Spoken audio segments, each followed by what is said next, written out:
Germaniyaliklar avtomobillarni qanday bartaraf qiladi? Bir avtomobilni selvatsa, keraksiz to'mir chiqarib beradi. Germaniyaliklarning biroq avtomobillarni bartaraf qilishi nihoyat g'alati bo'lib, bevosita elib ketish yoki yanjish bo'lmasdan, balki bir mashinani tashlab bevosita keraksiz to'mirga aylantirib qo'yadi. Avtomobil navbatda eng keng tarqalgan qatnash quroli bo'lib, garchi kishilarning sirtqa chiqishiga qulaylik bo'lsa-mu, lekin vaqt uzargan sari masala ko'riladi. Hatto davomli yo'lga chiqolmay qoladi. Biroq qilgan avtomobilni odatda yo'lga chiqarg'il bo'lmaydi. Odatda avtomobil yig'ilish zavodi bartaraf qiladi. Zavod bir qism keraksiz zapchastlarni yig'ib oladi. Qariya savdogarlar buni sotib olib, uni yangilab nimkash avtomobilga o'rnatadi. Bu intayin xatarli. Shunga biroq avtomobilni vaqtida bartaraf qilish kerak. Asosida ikki xil usul bor. Biri siz bir dona mijish mashinasi orqali biroq qilgan avtomobilni besib yanjishingiz kerak. Ammo yana nurg'un detal qoldig'i bo'ladi. Faqat boshqa bir xil usul, ya'ni hukm talqon qilish usulini qo'llash to'g'ri keladi. Masalan, bu uskuna oltin numa hukm talqon qilyotidi. Ammo avtomobil shuncha cho'ng tursa, ichiga qanday tashlaymiz? Undaqda sincha saloni bilan birga germaniyaliklarning biroq avtomobilni qanday bartaraf qilganligini ko'rib boqaylik. Germaniya dunyodagi eng cho'ng, eng dongliq avtomobil ishlab chiqaradigan davlat. Lekin Germaniyaning yeriga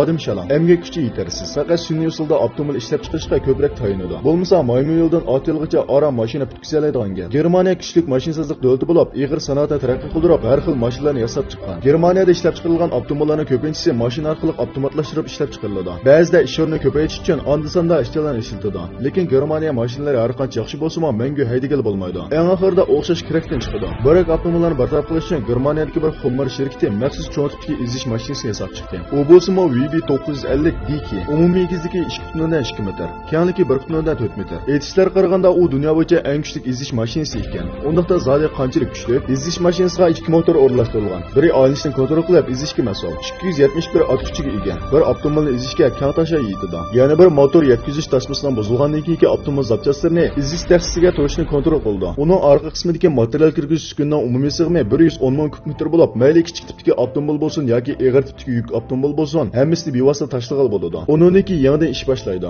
Rotor har minutda eng tez bo'lganda 34 qatam aylanadi. Rotor bulqisi bilan atrofdagi muhim zapchastlarni g'iralashtirib kesish orqali ko'z yumib ochqicha bir avtomobilni cho'ng-kichik temir parchasiga aylantiradi. Ondan tuvan tarafdagi qachalar sandiqiga tushib ketadi. Bir avtomobil butun kera bir dov temir chiqadi. Germaniyaliklar muhit asrashga intayin ahamiyat beradi. Ular odatda bu keraksiz temirdan foydalanib, yuqori temperaturada eritib, dashqal hosil qilib, ondan qozon, china, cho'mish, dos qatorliq har xil po'lat temir buyumlarni yasaydi. Keraksiz narsalardan foydalanib qolmay, yana muhitni asrag'ili bo'ladi. Bir chalmada ikki paxtak degan shu. Germaniyaning mashinalik saviyasi haqiqatda yuqori. Yasagan izish mashinasi mo intayin ilg'or. Biz mo qachon mashina qila olamiz? Iqtisodning taraqqiy qilishiga ergishib, davlatimizda mashina haydaydiganlar bargan sari ko'paydi. Ammo masala mo shuning ergishib paydo bo'ldi. Biroq avtomobillar bargan sari ko'payib, hatto tog'dek do'linib ketdi. Agar bartaraf qilinmasa, muhitga ta'sir etadi. Amaliyotda biz mo Germaniyaning izish mashinalarini kirgizsak yoki ularning texnikasini o'rganib, texnik ilg'or bo'lgan izish mashinasini yasab chiqib, baraq qilgan cho'ng tipdagi qatnash qurollarini bartaraf qilsak bo'ladi. Masalan, aeroplan, yuqori sur'atli temir yo'l qoldiqlari qatorliqlar. Bundoq bo'lganda ularning bo'shliqni egallishidan, muhitni buzg'unchilikqa uchrashidan